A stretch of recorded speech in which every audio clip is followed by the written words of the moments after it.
허락하신 하나님의 말씀은 로마서 11장 33절로 36절까지의 말씀입니다. 깊도다 하나님의 지혜와 지식의 풍성함이여 그의 판단은 헤아리지 못할 것이며 그의 길은 찾지 못할 것이로다. 누가 주의 마음을 알았느냐? 누가 그의 모사가 되었느냐? 누가 주께 먼저 드려서 갚으심을 받겠느냐? 이는 만물이 주에게서 나오고 주로 말미암고 주에게로 돌아감이라. 그에게 영광이 세세에 있을지어다. 아멘. 로마서는 1장부터 11장까지의 교리적인 부분과 12장부터 16장까지의 실천적인 부분으로 나누어져 있습니다. 교리적인 부분의 핵심은 이신칭이 곧 믿음으로만 구원을 얻는다는 사실을 말하고 있습니다.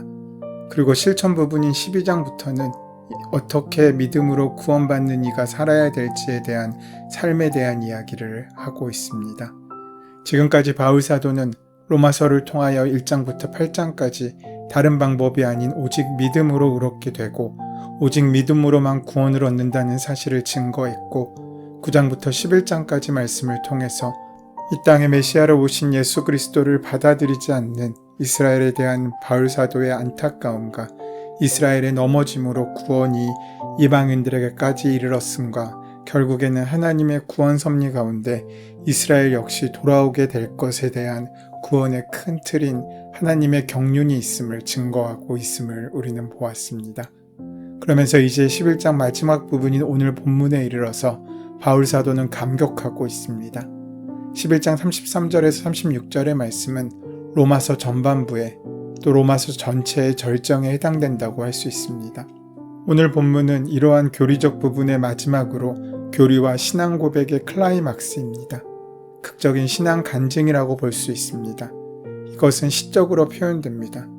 동시에 그 내용은 찬양으로 일관되고 있습니다. 찬양이라는 것이 무엇입니까? 하나님을 찬양한다는 것은 하나님의 위대하심을 깨닫고 그것에 대하여 응답하는 것입니다. 여기서 우리는 하나님께서 이스라엘을 포함한 온 인류를 구원하시기 위한 구원의 경륜을 찬양할 수밖에 없는 이유를 발견하게 됩니다. 우리가 하나님은 위대하시다고 고백하며 하나님의 위대하심을 조금 깨닫게 될 때 그것은 놀랍다는 경애와 찬양으로 이어집니다. 그것이 위대하심 앞에 서 있는 우리의 모습입니다.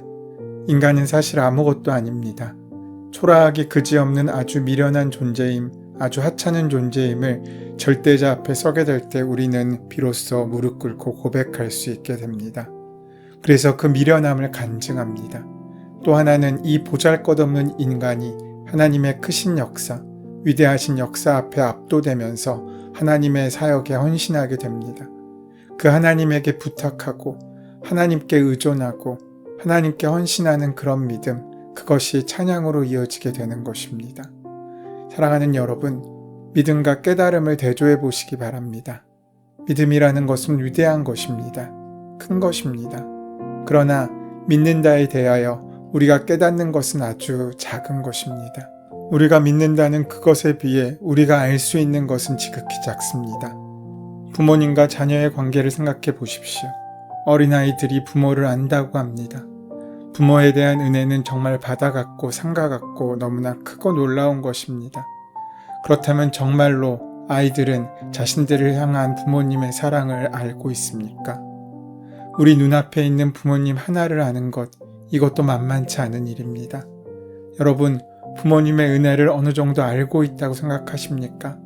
지금 내가 알고 있다고 여기는 그것은 사실 아주 작고 사소한 부분 중 일부입니다.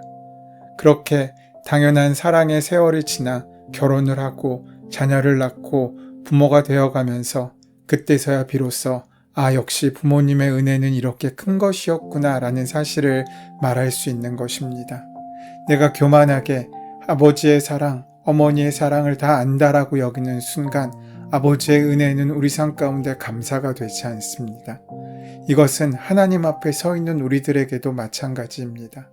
하나님의 세계를 우리가 감히 다 알 수 있습니까? 하나님의 역사를 우리가 어떻게 알 수 있겠습니까? 여러분, 우리는 다 알지도 못하고 다 알 수도 없고, 아니, 다 알 필요도 없습니다. 그럴 만한 능력도 자격도 우리에겐 없습니다. 우리가 할 수 있는 한 가지인 믿음을 선택하고 믿음으로 그저 그 은혜를 받아들이면 됩니다. 그러면 지금은 비밀한 복음의 내용이 세월이 가면서 여러 경험들을 통하여 조금씩 깨달아지게 됩니다. 그때 비로소 감격이 있는 것입니다. 깨달은 만큼 행복한 것입니다. 믿어서도 행복하지만 그것은 아직 온전하지 못합니다. 그 믿음이 은혜의 삶을 살아가게 하고 그 삶을 살며 깨닫게 될 때 우리는 감격하고 감사할 수 있게 됩니다. 사랑은 많이 받고도 사랑의 깨달음이 없으면 사랑 속에 살아도 행복할 수 없습니다. 깨달아가는 것이 바로 신앙생활이고 이것이 찬양입니다. 오늘 그래서 성경 말씀은 우리에게 이렇게 바울의 고백을 전해줍니다. 깊도다 하나님의 지혜와 지식에 부유함이여 라고 고백하고 있는 것입니다. 여기까지 오니까 바울은 하나님의 측량할 수 없는 귀한 사랑에 감동하고 감격하지 않을 수 없었습니다. 다시 33절 말씀을 보시면 깊도다 하나님의 지혜와 지식의 풍성함이여 그의 판단은 헤아리지 못할 것이며 그의 길은 찾지 못할 것이로다. 바울은 하나님의 지혜와 지식의 풍성함이 깊다고 고백합니다. 우리 성경에는 감탄사가 없지만 원문에는 오 깊도다입니다. 감격과 감탄 혹은 탄식이기도 합니다. 여기서 깊도다로 번역된 바도스라는 단어는 깊음, 깊은데라는 뜻이 있지만 비유적으로 쓰일 때는 극한, 밑바닥, 심오함의 의미를 갖고 있습니다. 그리고 오늘 본문에서처럼 끝이 없음이라는 의미도 나타냅니다. 어떤 대상을 자질, 즉 지혜나 이해력에 있어서의 완전함, 위대함을 비유적으로 말하기도 하고 또한 측량할 수 없음, 불가해함 등을 비유적으로 표현할 때 쓰이는 단어입니다. 이것은 하나님의 크심, 끝이 없으심, 무한하심을 표현하고 있습니다. 특별히 오늘 본문에는 이런 하나님의 크심에 있어서 대표적인 세 가지를 말하고 있습니다. 한편으로는 하나님의 위대하심에 대한 감격과 찬양이 담겨 있는 것입니다. 또 한편으로는 이런 위대하신 하나님 앞에서 자신의 한계와 무능력을 깊이 깨달은 이의 탄식이기도 하다 할 것입니다. 그러면서 이 외침 속에서 하나님만이 인간의 문제를 가장 훌륭하게 해결하실 수 있는 유일한 분이라는 확신도 포함되어 있는 외침이라고 할 것입니다. 우리가 잠수하여 바닷속으로 들어갔다고 생각해 봅시다. 표면적으로 그 바닥이 그렇게 깊어 보이지 않습니다. 그래서 조금만 내려가면 바닥에 닿을 것 같습니다. 눈으로 볼 땐 그렇습니다. 그래서 몸을 담가 내려갔더니 아무리 내려가도 바닥이 보이지 않는 것입니다. 세상에서 가장 높은 산은 히말라야 산맥의 에베레스트 산인데 매년 그 정상까지 등정하는 사람들이 수백 명이나 된다고 합니다. 그런데 세상에서 가장 깊은 바다는 태평양의 마리아나 해구인데 그 바다까지 간 사람은 아무도 없습니다. 하나님께서 창조하신 창조물의 바닥도 모르는데 어떻게 창조주의 깊이를 알 수 있겠습니까? 바울처럼 오 깊이여 라고 탄식하고 감탄하는 것 외에 다른 설명이 불가능합니다. 깊도다 하나님의 지혜와 지식이여. 사도 바울은 감격합니다. 그리고 찬양합니다. 하나님께서 당신의 구원 계획을 구체적으로 실천해 가시는 그 놀라운 지혜에 대하여 감격하며 찬양하고 있는 것입니다. 우리가 알 수 없다는 사실을 깨닫는 것, 이것이 바로 지혜입니다. 세상은 지식을 요구하지만 신앙은 우리에게 지혜를 요구합니다. 그 지혜는 믿음으로 우리를 이끌어 갑니다. 지혜가 하나님께서 이 세상을 다스리시는 통치 원리를 믿는다는 것이라고 한다면 지식은 세상을 통치하는 구체적인 방법을 알아가는 것이라고 할 수 있습니다. 자녀는 부모의 깊이를 다 이해하지 못합니다. 특히 사려 깊은 부모라면 더욱 그러할 것입니다. 하물며 어떻게 하나님을 피조물이 다 알 수 있겠습니까? 지식은 자신의 유한함을 이루어가는 것이지만 지혜는 하나님의 전능하심을 우리에게 누리게 할 수 있는 은혜의 통로가 됩니다.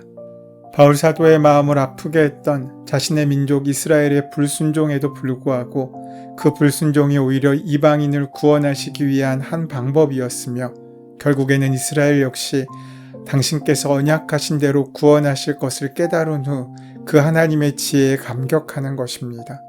그리고 찬양하는 것입니다. 하나님의 지혜는 깊습니다. 하나님의 지혜는 끝이 없고 깊고도 깊으며 심오합니다. 에베소서 3장 20절에서 바울 사도는 하나님에 대하여 이렇게 고백합니다.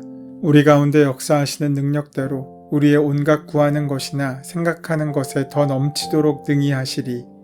이는 예수 그리스도를 우리에게 보내셔서 우리를 구원하신 하나님의 사랑의 넓이와 깊이와 높이가 어떤 것인 것을 깨달아 그 하나님의 사랑의 충만하심으로 충만하기를 원하는 소망을 하나님께 대하여 신앙 고백하고 있는 것입니다. 그 하나님은 우리의 온갖 구하는 것, 생각하는 것 너머를 생각하시며 채우시는 하나님이십니다. 이것은 하나님의 지혜의 크심에 대한 고백입니다. 우리의 지혜, 우리의 생각, 우리의 얄팍하기 그지없는 지혜로는 도무지 쫓아갈 수 없는 하나님의 지혜의 끝없음에 대한 찬양입니다. 또한 바울은 하나님의 판단은 헤아리지 못한다고 말합니다. 사람이 천동설이 과학적인 진실인 줄 알고 있다가 지동설을 받아들이는 데는 참으로 오랜 시간이 걸렸습니다. 우리는 우주의 운행 질서를 다 알지 못합니다. 하물며 그것을 만드신 하나님의 생각을 어떻게 다 이해할 수 있겠습니까? 또한 사람의 죄를 영원히 심판하심과 영원히 용서하심을 동시에 이루기 위하여 하나님의 아들을 십자가에서 대속의 죽임을 당하게 하신 하나님의 판단을 우리가 어떻게 감히 이해할 수 있겠습니까? 하나님의 지식에는 끝이 없습니다. 하나님의 지식은 모든 것을 알고 계신다는 측면일 것입니다. 우리의 과거와 현재와 미래를 다 알고 계시는 하나님이시라는 것입니다. 그 하나님은 우리의 인생의 모든 발걸음을 알고 계시고 그저 지켜보기만 하시는 것이 아니라 함께 하십니다. 때로 직접 참견하시기도 하지만 때로 지켜보시기도 하십니다. 그러나 그때에도 그 자리에 우리와 함께 하십니다. 이런 하나님의 지혜와 지식을 안다면 또 믿는다면 우리 인생을 어떻게 하나님께 맡기지 않을 수 있겠습니까? 사도 바울이 하나님의 부요하심과 지혜와 지식의 끝이 없음, 한이 없음을 찬양했던 것처럼 부요하심과 지혜와 지식의 끝없으신 하나님께서 우리 인생 가운데 베푸시는 구원의 놀라운 경륜을 영의 눈으로, 믿음의 눈으로 바라보고 찬양할 수 있는 우리가 되어야 할 것입니다. 그리고 바울은 하나님의 길을 찾지 못한다고 말합니다. 아이들은 어른들의 길에 대하여 이해하지 못합니다. 사려 깊은 사람이 행하는 길도 다 이해하지 못하는 사람들이 어떻게 천지를 창조하시고 그것을 운행하시며 역사를 주관하시는 하나님의 길을 다 알 수 있겠습니까? 그래서 하나님께서 인도하시는 길에 순종하는 것이 우리에게 복이자 지혜입니다. 바울은 이스라엘의 구원에 대하여 마지막으로 말하며 세 가지 질문을 던집니다. 먼저 누가 주의 마음을 알겠느냐는 질문입니다. 이것은 역설법입니다. 우리는 주님을 다 안다고 과신하지 않아야 합니다. 사람도 사람을, 심지어 부부도 서로를 다 알 수 없습니다. 안다고 생각한다면 그것은 자신이 만든 허상일 뿐입니다. 그래서 하나님은 더더욱 그러합니다. 그래서 신앙생활 가운데 자신이 경험한 하나님을 절대화하지 않아야 합니다. 두 번째 질문은 누가 그의 모사가 되었느냐입니다. 모사는 상담자, 좋은 자라는 뜻입니다. 역시 역설법입니다. 우리는 언제나 하나님 앞에 겸손해야 합니다. 하나님의 보좌를 움직이는 기도를 하라는 말을 몇 번 들어본 적이 있습니다. 그러나 세상에 그런 기도는 없습니다. 그것은 오만입니다. 우리가 하나님을 움직이게 하는 것이 아니라 하나님께서 우리를 움직이게 하십니다. 또 세 번째 질문입니다. 누가 주께 먼저 드려서 갚으심을 받겠느냐? 이것은 삶을 통하여 우리의 공로를 드러내는 공로주의자가 되지 말라는 의미입니다. 우리의 신앙에 우리가 먼저 한 일은 하나도 없습니다. 언제나 하나님께서 먼저 행하셨습니다. 우리가 하나님을 위해 무언가를 했다면 그 전에 이미 하나님의 은총이 우리에게 임했고 하나님께서 우리를 위해 역사하셨기 때문입니다. 내가 먼저 했다고 생각하는 것이 공로주의입니다. 즉, 자신이 하나님의 은총을 받을 만한 자격이 있다고 생각하는 것입니다. 우리가 하나님의 마음을 알 수 없고 하나님의 좋은 자도 될 수 없으며 하나님께 먼저 드릴 수 없는 이유는 만물이 주께서 나오고 주로 말미암고 주에게로 돌아가기 때문입니다. 모든 일의 시작도 과정도 결과도 모두 주님께서 주관하십니다. 우리가 우리 삶의 자리에서 중심으로 말씀을 이루어가는 삶을 살게 되면 우리의 힘이시요 부르심에 후회하심이 없으신 하나님의 깊이와 풍성함을 맛보게 될 것입니다.